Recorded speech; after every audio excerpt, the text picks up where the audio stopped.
Hey there, everybody. Welcome into the show. My name is Chase Senior. You're watching Philadelphia Eagles Now. Thanks for hanging out here with me. Coming up here over the next several minutes, really excited to get to today's segment. We're going to find ways to free up some cap space for Philadelphia and take a look at 5 Eagles cut candidates, just 5 players who the Eagles and Howie Roseman could part ways with this upcoming offseason that I think makes sense for this Eagles roster. I'd say 4 of them make sense, 1 of them don't, but he could be on the chopping block. Who is it? Stay tuned to find out. Cut candidate number 1 is actually a in-season trade acquisition for Philadelphia this past year, and that is cornerback Michael Carter II, who the Eagles made that move with the New York Jets. They were looking to bolster their secondary, and Michael Carter has played high-level football at points in his career for the New York Jets. He even got paid a couple of years ago. Over the last 2 years, he's been a little bit injured. The play hasn't been the same. And now I'm wondering, does he have a spot on the Eagles 2026 roster? If Michael Carter is on the team in 2026, his cap number is really, really high, ladies and gentlemen, $10.1 million. If the Eagles cut him, the dead cap number is only $1.3 million.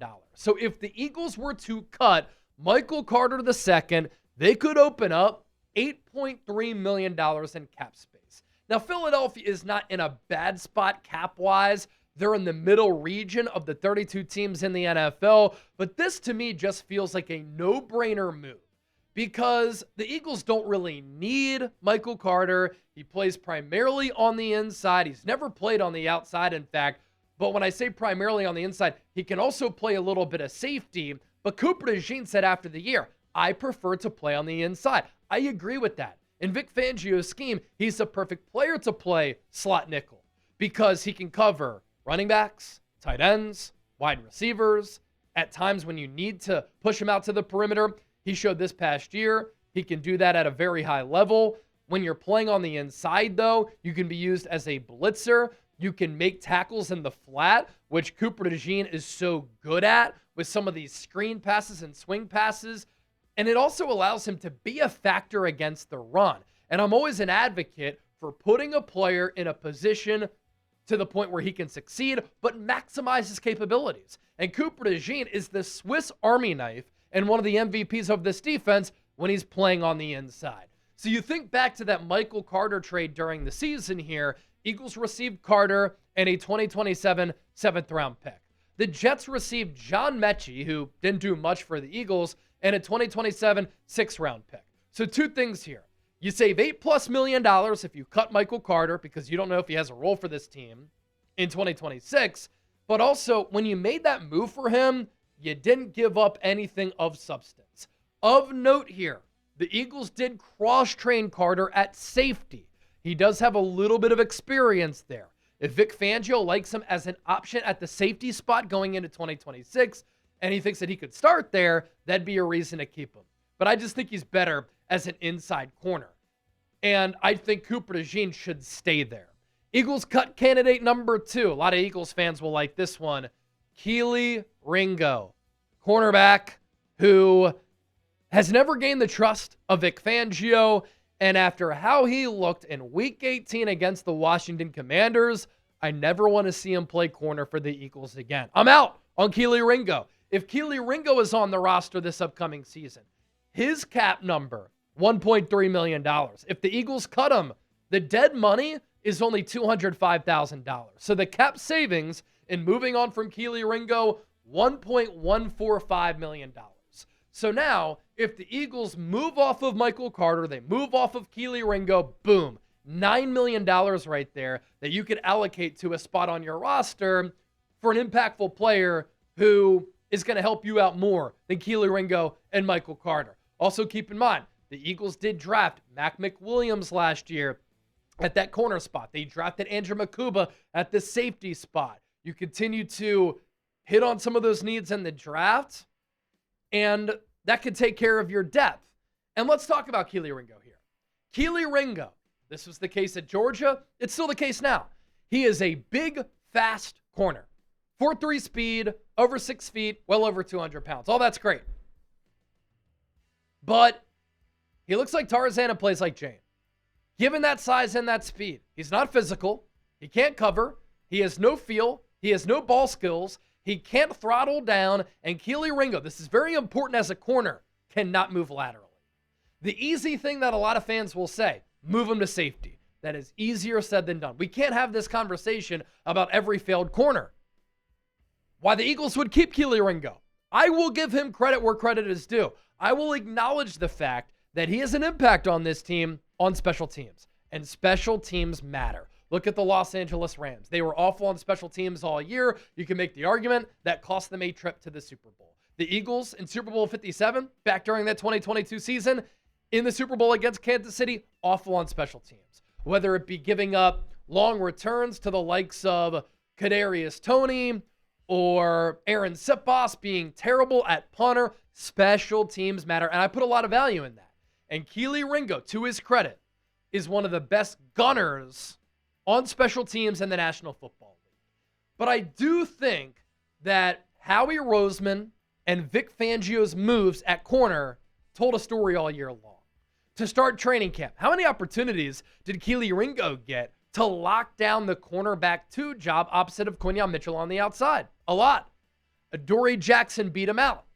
Then the Eagles traded for Jakorian Bennett.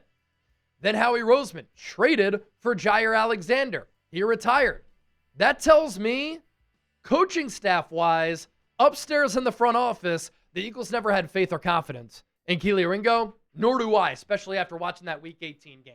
He was getting turned around. He was flagged for so many big penalties. The play where Josh Johnson is running into the end zone and Kelee Ringo is just like picking flowers in the end zone, ridiculous play. Tyler Steen, cut candidate number 3. Hear me out here. This is why it could make sense to move off of Tyler Steen as a cut candidate going into 2026. If he is on the roster next year, $3.9 million cap hit. If he is cut, it's only $295,000 in dead money for the former third-round pick. The cap savings there for Tyler Steen, moving off of him, $3.6 million. So we're at 8+ for Michael Carter. We're at about $1 million and change for Kelee Ringo, 3.5 for Tyler Steen. That can be used toward one player or multiple players. Why this could happen, if the Eagles do not think that Tyler Steen can be their starter or will be their starter, doesn't make sense to keep him. You can make the argument it doesn't make sense to keep Steen on this team if you can free up $3.5 million in cap space. Tyler Steen in 2025, though, was actually pretty good. Was he a product of his environment? Lane Johnson missed so much time. That'll hurt you at right guard. You don't have Lane Johnson to your right. Cam Jurgens was awful at center. So did those players, either being out in the case of Lane Johnson, Cam Jurgens struggling, bring down Tyler Steen? Potentially. I mean, he graded out pretty well according to PFF. I'd say he was fine. He just wasn't great. Overall PFF grade is 71.6, 17th among 81 guards. That's left guard and right guard. So pretty damn good. Pass blocking grade, 74th. That was 11th. Run blocking grade, 71.8, 17th. He only surrendered 2 sacks, 22nd among all players at the position, only gave up 1 quarterback hit of Jalen Hurts. That was 9th. He did give up 36 pressures. That was 77th. Keep in mind, too, in college when he was at Vanderbilt and at Alabama, he was strictly an offensive tackle. So he's still fairly new to playing guard. This is more of you can save cap space as compared to him being bad. Who is the most obvious Eagles cut candidate? It might be a player who we have coming up here in just a moment. 2 more players to get to. But I got to tell you about this deal thanks to our friends at Fanatics. These Jalen Hurts shirts were $38. They are now on sale for just $19. What a sale right there. You can get yours now at chatsports.com/HurtsKellyGreen. You use that link, it'll take you to Fanatics, but you have to use our link in order for that discount to apply. We're going to put that link down below in the comment section attached to the pinned comment and in the description of today's Philadelphia Eagles. Now, that is $19 off on these Jalen Hurts shirts, chatsports.com/HurtsKellyGreen. Cut candidate number 4. This might be the player who everybody thought was obvious. That's what you call a tease in this business. Jake Elliott, the Eagles kicker. I don't know if the Eagles cut Jake Elliott, I don't know if it's smart to move on from him. Now, his cap number in 2026, it's pretty manageable at $4.8 million. But because the Eagles made him the second highest paid kicker in the NFL, and with how they structured that contract, if the Eagles cut Jake Elliott, it is $10.9 million in dead money. So all of the money that we opened up for the likes of Michael Carter II, Kelee Ringo, Tyler Steen, it would go away if the Eagles were to cut Jake Elliott. That is $6 million lost just to move on from Elliott. If he was a quarterback, a running back, a wide receiver, edge rusher, corner, it would make sense. And he has definitely been bad the last 2 years, the 2 worst years of his career. How about 2024 was the worst year of his career? The 2025 happened, and he had a career low in field goal percentage. But when you think about the position that he plays, are the Eagles willing to eat that much dead money for a kicker? This is why I think they might give him one more chance to get it right. 20 of 27 this past year on his field goal makes and attempts. He was 6 of 6 on kicks of 30 to 39 yards. The big problem, all the kicks that he missed. 40 to 49 yards, 6 of 10, 50 plus, 4 of 8. 74.1%, lowest field goal percentage of his NFL career. Cut candidate number 5, Jakorian Bennett. Not quite as bad as Kelee Ringo, but him and Kelee Ringo have a problem for the position that they play. They get extremely handsy. They can't turn around and address the football. They run into the wide receivers who they are covering. Both of these players run well. Kelee Ringo, Jakorian Bennett, pre-draft process. Kelee out of Georgia, Jakorian Bennett coming out of Maryland. They clocked a 4.3 40-yard dash. That's awesome, but that is straight line speed. And at the cornerback spot, you need to be able to stop-start with suddenness. You need to be able to accelerate and decelerate. One of the biggest things, though, you need to have short area quickness, not long speed. That's where the lateral agility comes in, and I don't know if Bennett and Ringo have it. So Bennett's cap number in 2026 is $1.145 million. If the Eagles cut him, $0 in dead money. Literally a wash. And so in cutting Jakorian Bennett, the cap savings for that would be $1.45 million. So take away Jake Elliott. This is an easy pathway, and I think a realistic pathway for the Eagles to open up a decent amount of cap space here. And even if you want to keep Tyler Steen, you still open up some dollars on the cap. Jakorian Bennett this past year, it's not like he had a ton of snaps in coverage, only 101, but when he was on the field, he did not fare well.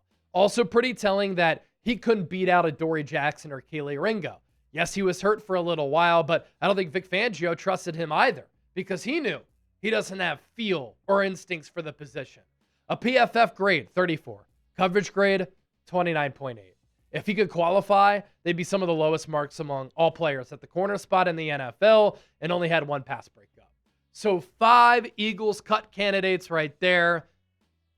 And I imagine Howie Roseman knows this because he is so smart and savvy on the cap. But Howie, if you're watching the show, that is a pathway where you can open up some cap space. Don't forget to hit that subscribe button. Nobody's doing what we're doing here on Eagles Now. And also, don't forget to give me a follow on my social media pages. You can find me on X, Instagram, and TikTok at Chase_Senior. Just started that TikTok page in November. Let's get to 10K before I go out to the West Coast for the Super Bowl. And then I'm on Facebook, Chase Senior Chat Sports. You can check me out there as well.